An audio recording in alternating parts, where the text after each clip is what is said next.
Hello everybody, this is Yelena if we've never met before, and if we have, then welcome back. I am super excited for one of our monthly moon videos. So this one is a special one, you guys. It is a new moon total solar eclipse in the sign of Sagittarius. So we are going to be discussing just a little tiny bit about the astronomy to help you understand what is happening in an astronomical sense. And then we'll move into the astrology to let you know how this will be affecting your life. And then we're going to move into a little mindfulness meditation at the end. That this eclipse is a bit stronger than the others that have occurred this year, and I'm gonna explain exactly why, so stay tuned, my friends.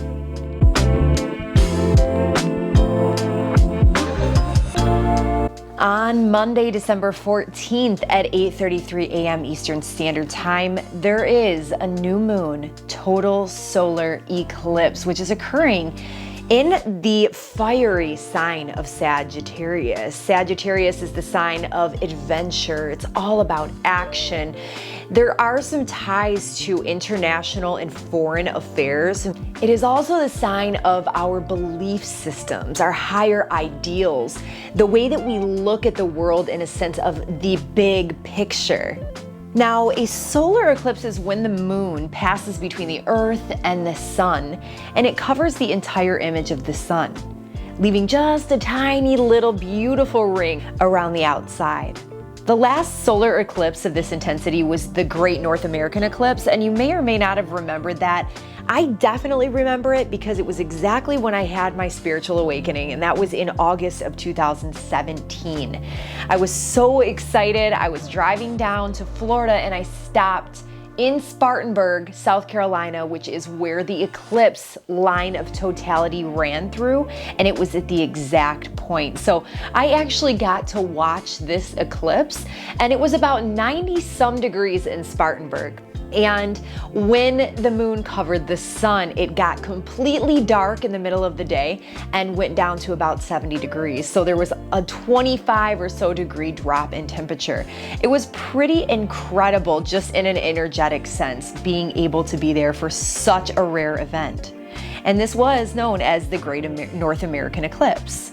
While this eclipse is only visible in South America this time, specifically in Chile and Argentina, and then from a couple points in the Pacific and Atlantic Ocean, that doesn't leave us out of the intensity whatsoever. It'll actually have quite a major impact in all of our personal lives and on the world stage, as I was explaining earlier. A solar eclipse is an indicator of great change that will lead us in a totally new direction in life. And I touched a bit about eclipses in my last video. If you want to go back and check it out, it was about the full moon lunar eclipse that we had about 2 weeks ago. Each eclipse carries with it the same overall themes, but there's so much more, you guys, to take into consideration.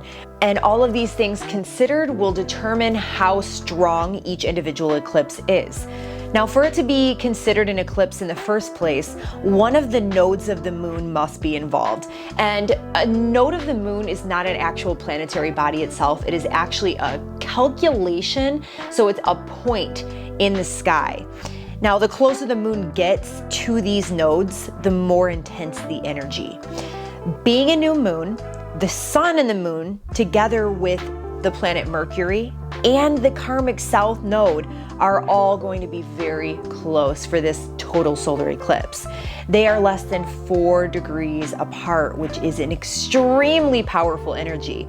So we've got that right there, checkpoint number 1, right? Okay, and then moving on, as I mentioned in my full moon eclipse video, we want to take a look at any major planetary transit occurring near the date of the eclipse, and that will also indicate how strong the eclipse will be.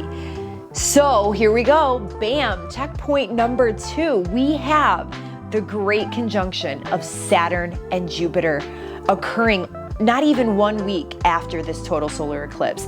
And this is one of the major turning points in our day and age. This is insane. We're literally moving into a new era. This is such a big transit that it's made public headlines. So it's actually on the news. Maybe not the astrological component of it, but the astronomy is definitely being talked about. It is known as the Christmas star. And there are some biblical references as well that I will discuss in a future video. Now, this happens only every 20 years, the Saturn-Jupiter conjunction, but this is the closest they will actually be together since 1623. They are going to be 0.1 of a degree away from each other, which is absolutely insane. It's almost an exact conjunction. Because I'll be discussing this, like I said, in an upcoming video, I'm just gonna give you 3 words to describe this event. Major social change. All right, now with all of this said, we've got our little checkpoints, which are identifying the power behind this one. This is a big kahuna. I'm sure you're starting to get the idea that this isn't just an everyday moon phase or planetary alignment. So you guys, sit in your seat and buckle up that seatbelt. Hold on tight.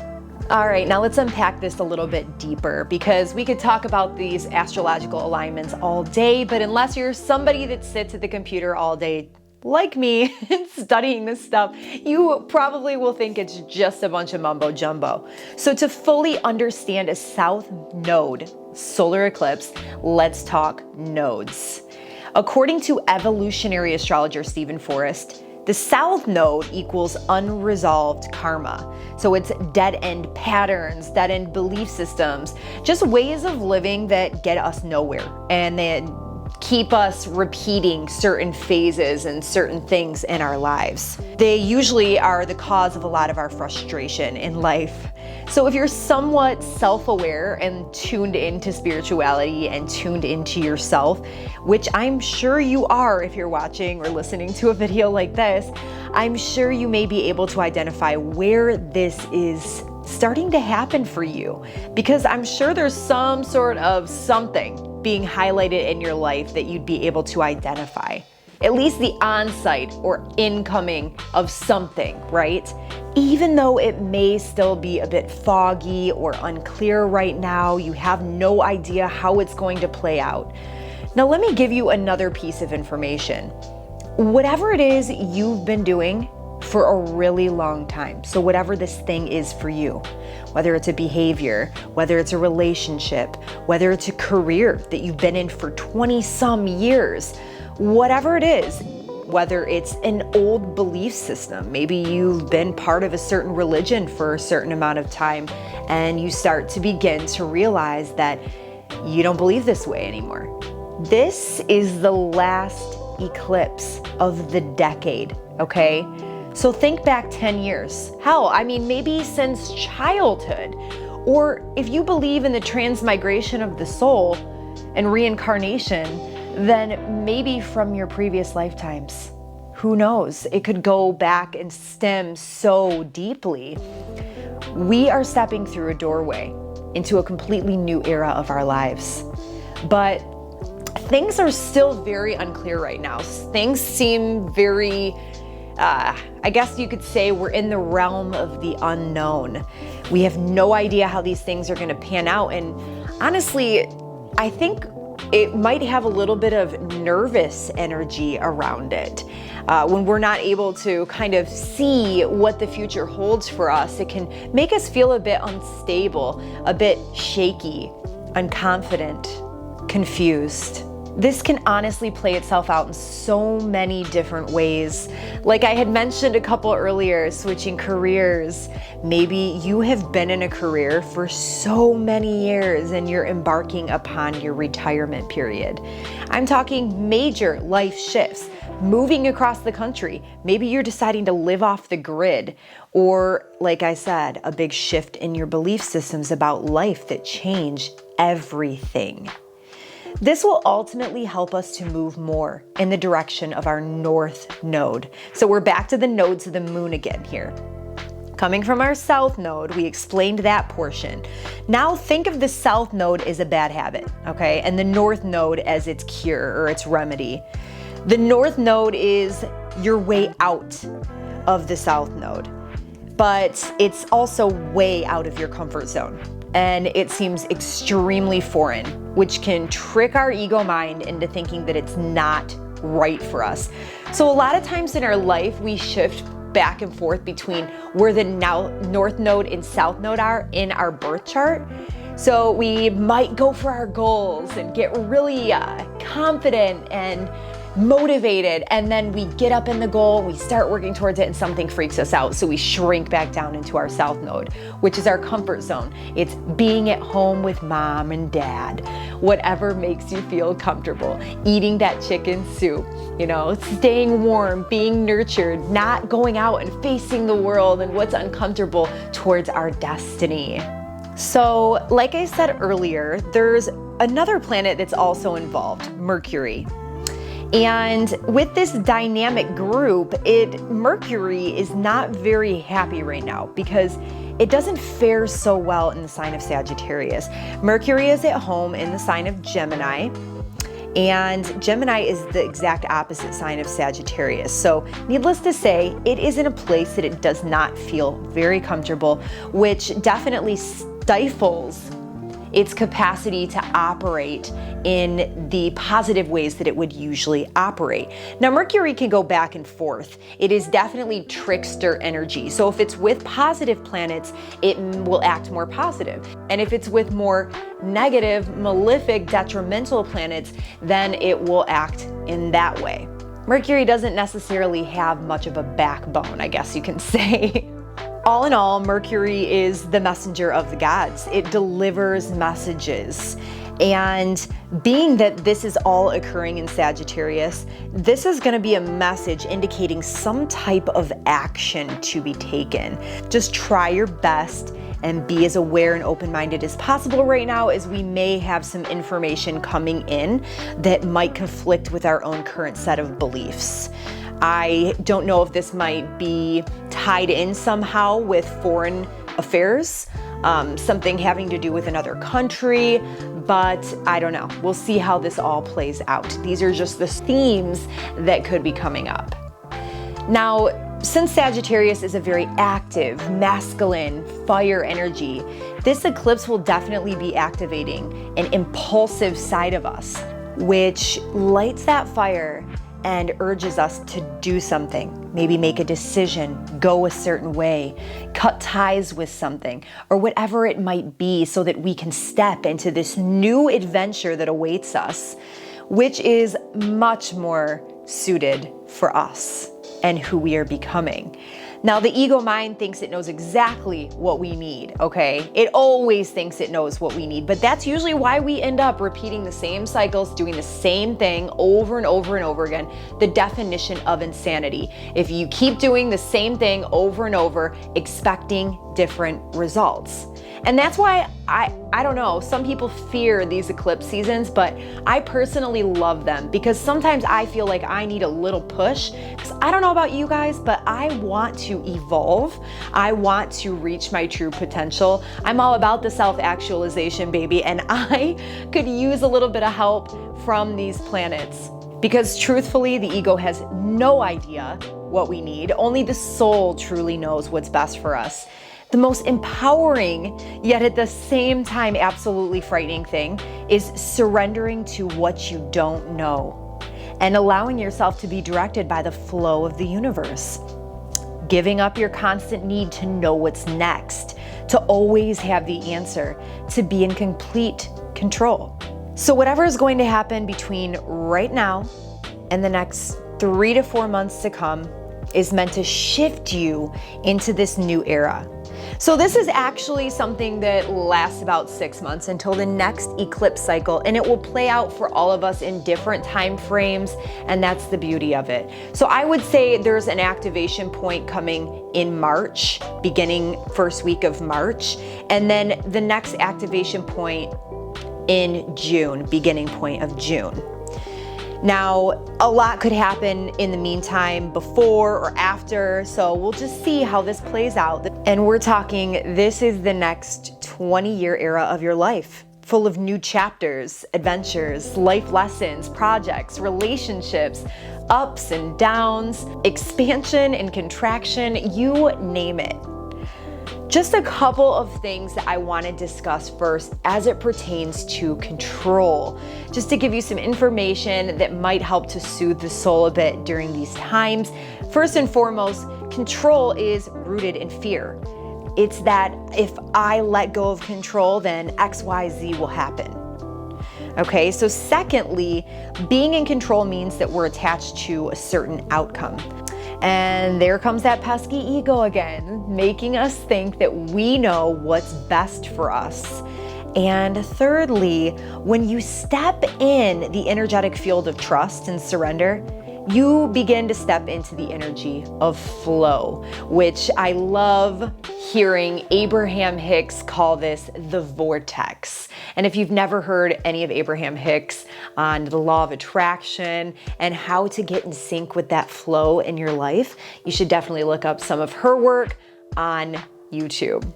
No matter how things look or don't look right now, how unclear they are, when we trust that we'll be okay no matter what circumstances come our way, we then open ourselves up to endless possibilities that aren't there when we attach ourselves to a specific outcome. We believe we need something and it has to go this way, but we really are doing nothing but limiting ourselves. If I can find this funny picture I saw the other day, I will pop it up on the screen right now, but it depicts this so well. It is a picture of a cliff, and it is a big hand flicking the body off of the cliff, which there's an arrow pointing to the hand that says, "This is God." And then there's another hand that catches the body off of the cliff, and it says, "This is also God." So I will try and pop that up on the screen. I thought that was kind of cute, because the same hand that pushes you off the ledge is also the same hand that will catch you. And that is that whole trust and surrender dynamic. Sums that up to a T. All right, a few friendly questions that you guys can ask yourselves to help you kind of be your own coach, awaken that power within, and shift you from control into surrender and allow this energy to flow more freely into your life. Just like I said, guys, and I mean this as friendly and loving as possible, try to drop any defenses that you might have surrounding these questions and just play detective with yourself. So first and foremost, what are the things you try and control? And then what can't be controlled? Are you willing to release control? And finally, who, what, and where could you get more support surrounding what you're trying to control? So just kind of play around with these questions a little bit, see how they fit into your dynamic, and maybe they might be able to help you at least shift your belief systems surrounding certain things to find more clarity, to find more peace. Let go. Loosen your tight grip. Allow yourself to be supported. Trust that everything will turn out the way that it should. This is future-oriented energy, my friends, just as much, if not more, than it is about releasing the past. We should align our focus on letting in the new. New visions, new careers, new identities, new friends, new communities, new sources of inspiration. Because so much is going to be released, we may initially feel a sense of loss, or crisis, or even amplitude of fear. But just know that this energy will shift quickly, especially with the Saturn-Jupiter great conjunction coming up the following week. The big shift into the energies of Aquarius with Saturn and Jupiter. Trust me, this change will be felt on a multitude of different levels. New inspirations, enhanced creativity, feeling of a weight being lifted. We are entering a period of expansion spiritually, as well as with technology and the belief systems of our society as a whole. Okay, now it's time to move out of our minds and into our bodies, into this present moment. So we've put together a guided meditation today to help us let go of anything that needs to be let go of, helping us to surrender.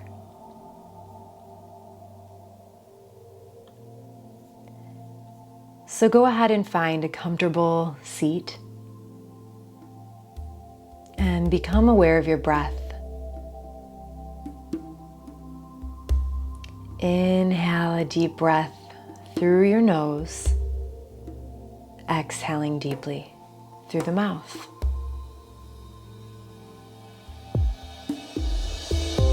Follow your abdomen as it rises and falls with air. Let go of all that might be pulling on your spirit or weighing you down. Relinquish control of all that's on your mind and just place it on a mental shelf outside of yourself.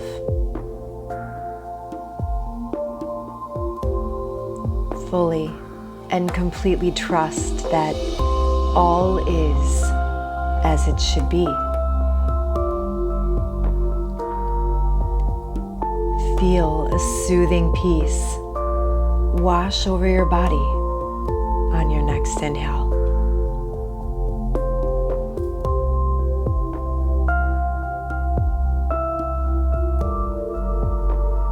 Exhale any worries or doubts.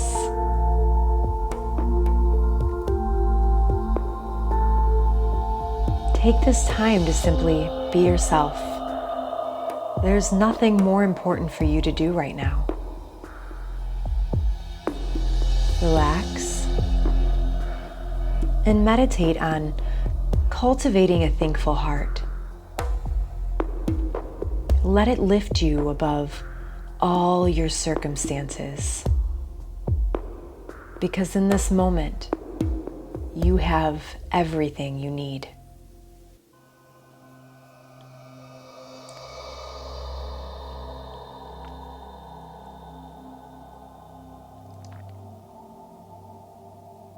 Become aware of your straight spine and the deep inner strength that holds you upright. Let your mind travel up your body from your feet towards your head.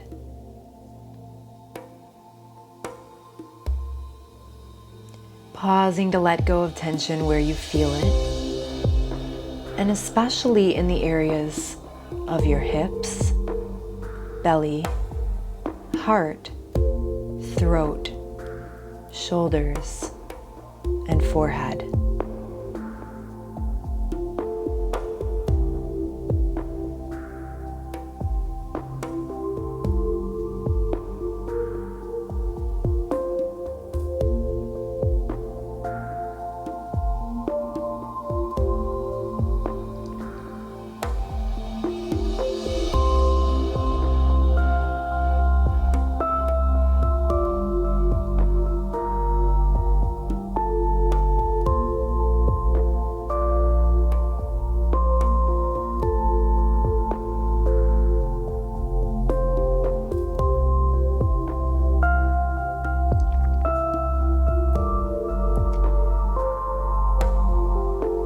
When you have let go of this physical tension in your skeleton and muscles,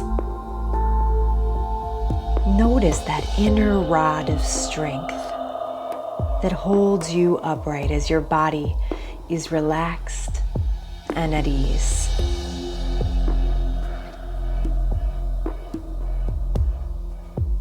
Now, from this state of ease, ask yourself the question, what can I let go of right now? Pause and listen to what comes up without judgment.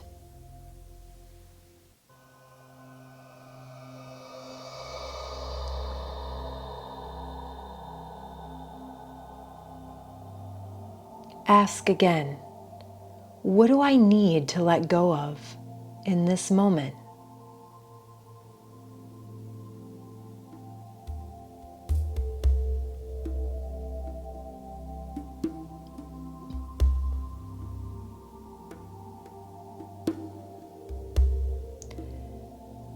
Go further by asking, and what else?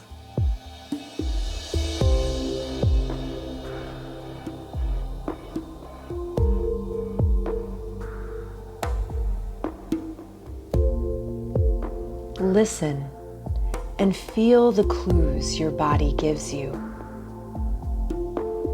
Maybe feel into an old area of injury. Are you willing to let go of protecting this area? Notice your belly. Are you willing to let go of eating habits and patterns that are not serving you?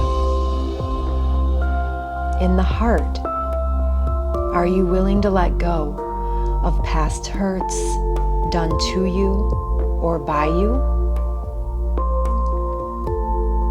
Connect with the area around your throat. Are you willing to let go of the restrictions and beliefs that are holding you back from sharing your message?